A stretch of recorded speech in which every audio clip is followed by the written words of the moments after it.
Halo semuanya. Salam sejahtera bagi kita semua. Sebelum kami memulai presentasi kami dari kelompok 4 dikirimkan kami untuk memperkenalkan diri kami. Saya, Diki Martin Sianipar sebagai moderator. Saya Tasya Inaya Prilagitik sebagai presenter. Saya Tangga Widela Eka Syukadora sebagai presenter. Saya Rumondang Ceria Sihite sebagai presenter. Saya Renaman sebagai presenter. Saya Rizkian Murora sebagai presenter. Sekian perkenalan dari kelompok kami. Selanjutnya kita masuk ke pemaparan materi yang kami akan bahas, yaitu rangkaian arus bolak-balik atau RLC. Saya persilakan untuk presenter pertama untuk memaparkan materinya. Terima kasih kepada moderator. Di sini saya akan menjelaskan materi tentang pengertian rangkaian RLC. Rangkaian RLC adalah rangkaian yang disusun atas resistor, induktor, dan kapasitor baik secara seri maupun paralel. Nah, analoginya, bayangkan rangkaian arus bolak-balik atau AC seperti sebuah taman dengan kolam yang memiliki pompa air yang berfungsi mengalirkan air. Kolam ini memiliki beberapa bagian yang berfungsi berinteraksi, pompa mengalirkan air, saluran mengarahkan air, dan dinding kolam atau mengatur aliran air. Dalam analogi ini, rangkaian RLC adalah seperti taman tersebut dengan resistor R. Ini seperti dinding yang membatasi aliran air. 2. Induktor atau L. Ini seperti saluran air yang panjang dan berliku. 3. Kapasitor C.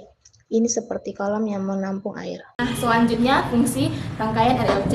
Yang pertama itu rangkaian RLC seri dan paralel juga dapat diaplikasikan dalam proses pemanasan induksi dan lain sebagainya. Yang kedua, RLC digunakan dalam rangkaian isolator, yaitu menyalakan televisi, menerima gelombang radio, dan fungsi lainnya. Yang ketiga, rangkaian ini juga dapat digunakan untuk sistem komunikasi maupun pemrosesan sinyal, terutama untuk jenis rangkaian RLC seri. Yang keempat, rangkaian RLC juga digunakan untuk menyediakan pembesaran tegangan, terutama untuk jenis rangkaian RLC jenis seri. Saya akan mengembalikan kepada moderator. Terima kasih kepada presenter pertama. Selanjutnya saya persilakan untuk presenter kedua untuk menyampaikan materinya. Baik, terima kasih kepada rekan saya selaku moderator. Di sini saya akan menjelaskan tentang karakteristik pada rangkaian RLC. Pertama ada reaktansi kapasitif. Reaktansi kapasitif ini merupakan hambatan semu yang ditunjukkan oleh kapasitor terhadap arus bolak-balik. Di mana rumus dari reaktansi kapasitif ini adalah Xc sama dengan 1 per omega dikali C. Xc itu satuannya adalah ohm, omega adalah satuannya adalah radian per sekon, dan C ada satuannya adalah farad. Kedua adalah reaktansi induktif. Reaktansi induktif merupakan hambatan semu yang ditunjukkan oleh induktor terhadap arus bolak-balik. Rumus dari reaktansi induktif ini adalah XL sama dengan omega dikali L, di mana XL-nya ini satuannya adalah ohm, dan omega satuannya radian per sekon, dan L adalah satuannya Henry. Yang ketiga ada impedansi. Impedansi merupakan hambatan total dari resistor, induktor, dan kapasitor yang dihubungkan dengan tegangan arus bolak-balik. Rumus dari impedansi adalah Z sama dengan akar R kuadrat ditambah XL min XC dikuadratkan, di mana satuannya adalah ohm. Nah, rumus dari reaktansi kapasitif itu Xc sama dengan 1 per omega dikali C. Xc adalah reaktansi kapasitif, omega adalah frekuensi sudut, C adalah kapasitansi. Nah, yang kedua reaktansi induktif, rumusnya XL sama dengan omega dikali L. XL adalah reaktansi induktif, omega adalah frekuensi sudut, dan L adalah induktansi. Yang ketiga, rumus impedansi yaitu Z sama dengan akar R kuadrat ditambah XL tambah XC dikuadratkan. Z itu impedansi, R itu resistansi, XL reaktansi induktif, dan XC reaktansi kapasitif. Sekian penjelasan dari saya kembalikan lagi kepada moderator. Terima kasih kepada presenter kedua. Selanjutnya saya serahkan kepada presenter ketiga untuk menyampaikan materinya. Saya ucapkan terima kasih kepada moderator. Selanjutnya saya akan menjelaskan materi, di mana di sini saya akan mencantumkan sebuah gambar, yaitu gambar rangkaian RLC. Di mana dalam sebuah gambar rangkaian RLC pasti ada sebuah sumber tegangan, di mana sumber tegangan disimbolkan sebagai V. Namun pada soal-soal biasanya V ini diberi dalam bentuk persamaan, yaitu V sama dengan V maksimal dikali sin dikali omega T, di mana omega mempunyai rumus omega sama dengan 2pi dikali F atau omega sama dengan 2pi per T. Selanjutnya pada rangkaian RLC, di mana R itu adalah sebuah hambatan murni. Namun L dan C itu bukan sebuah hambatan, tapi bisa saja L dan C itu diubah menjadi hambatan. Namun simbolnya akan berubah menjadi XL dan XC, di mana XL adalah reaktansi induktif dan XC adalah reaktansi kapasitif. Selanjutnya, pada rangkaian RLC biasanya juga berhubungan dengan arus.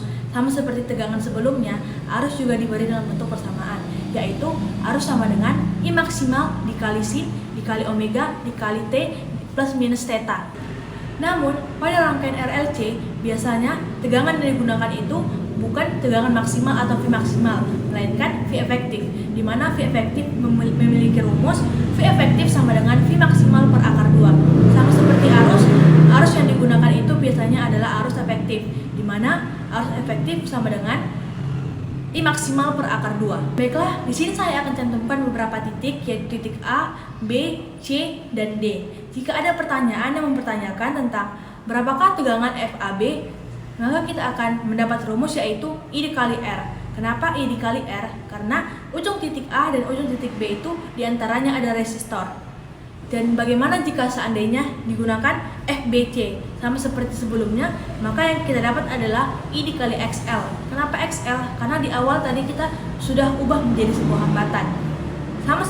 Bagaimana kalau seandainya FCD? Sama seperti yang sebelumnya, kita akan dapat I dikali XC. Kenapa XC? Karena di awal tadi sudah diubah sebagai hambatan.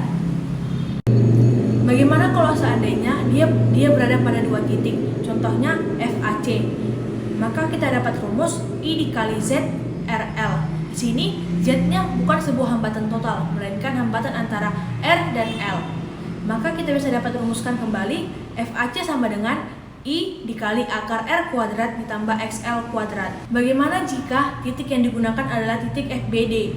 Maka sama aja seperti yang sebelumnya, rumus yang kita dapat itu yaitu FBD sama dengan I dikali ZLC. Kenapa ZLC? Karena di antara titik B dan titik D itu ada induktor dan kapasitor. Atau bisa kita rumuskan kembali menjadi FBD sama dengan I dikali akar XL minus XC dikuadratkan.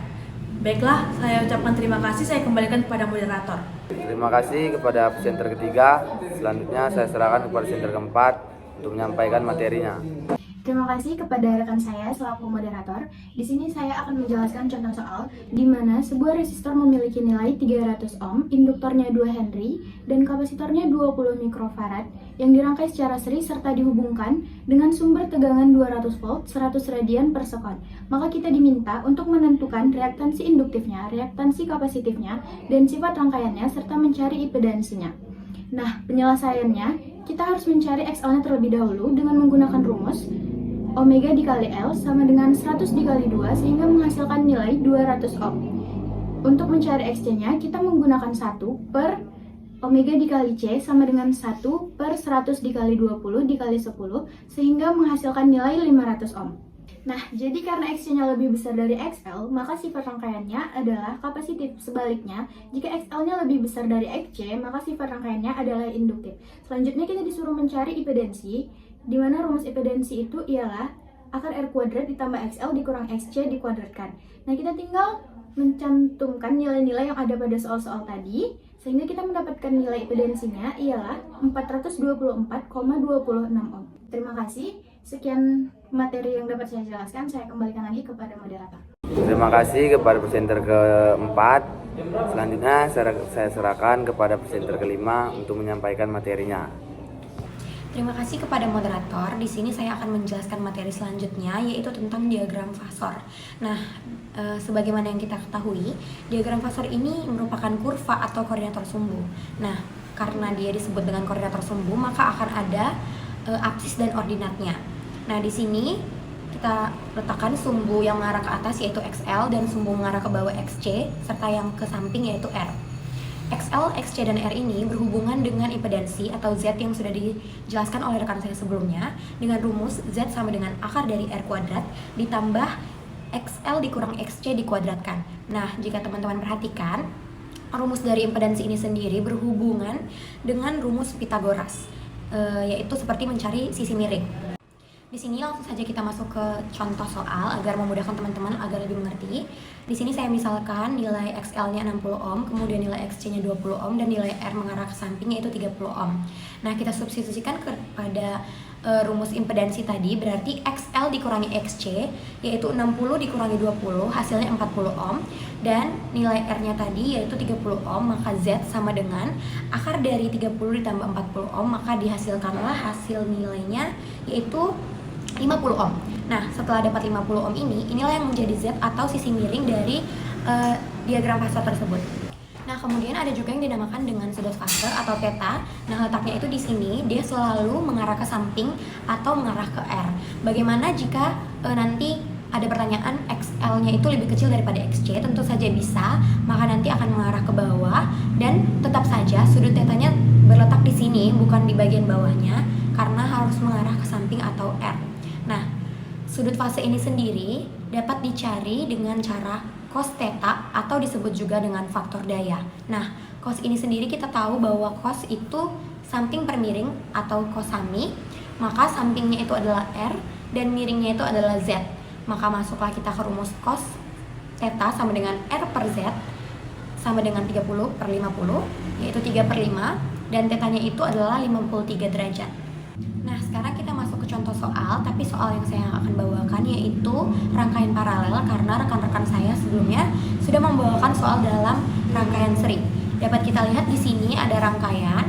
Nah, sederhana saja caranya itu kita sederhanakan dulu rangkaiannya menjadi bentuk yang paling sederhana atau bentuk seri. Sebelum melanjutkan, di sini saya akan menjelaskan terlebih dahulu apa yang saya maksud dengan menyederhanakan rangkaian sampai dengan bentuk paling sederhana atau bentuk seri. Bagi teman-teman yang mungkin sudah mengerti caranya, teman-teman bisa melompat ke bagian selanjutnya. Nah, di sini kita dapat melihat rangkaian yang dihubungkan oleh dua titik, yaitu titik A dan juga titik B dengan rangkaian R-nya yaitu R1 dan R2 berbentuk paralel, juga XC1, XC2 dan XC3 berbentuk paralel tetapi XL-nya itu seri. Nah, di sini kita sudah mendapatkan nilai-nilainya. R1 yaitu 30 ohm, R2 60 ohm, XL 30 ohm, XC1 20 ohm, XC2 30 ohm dan XC3 adalah 60 ohm. Nah, hal pertama yang harus kita lakukan yaitu menyederhanakan rangkaian R-nya, yaitu R1 dan R2 yang berbentuk paralel. Nah, langsung saja kita menuliskan rumusnya, yaitu 1 per R, atau bisa dituliskan juga 1 per R paralel, sama dengan 1 per R1 ditambah 1 per R2, kemudian kita substitusikan nilainya menjadi 1 per 30 ditambah 1 per 60, dan didapatkan hasil 20 ohm. Kemudian untuk XL tadi sudah seri yaitu 30 ohm, dan kita lanjutkan kembali ke yang XC. XC juga rangkaiannya masih berbentuk paralel sehingga kita sederhanakan sama seperti R tadi. 1 per XC sama dengan 1 per 20 ditambah 1 per 30 ditambah 1 per 60, dan didapatkan hasil XC sama dengan 10 ohm. Nah, setelah bentuknya sudah seri seperti ini dengan penyelesaian yang seperti ini, kita langsung masuk saja ke diagram fasor, yaitu XL dikurangi XC, 30 dikurangi 10 yaitu 20, dan masuk ke rumus impedansi, yaitu akar dari 20 kuadrat ditambah 20 kuadrat, yaitu hasil akhirnya adalah 20 akar 2 ohm. Seperti itu. Terima kasih, saya kembalikan lagi kepada moderator. Sebelum kami menutup presentasi kami, saya akan menjelaskan bagaimana penerapan rangkaian RLC di kehidupan sehari-hari.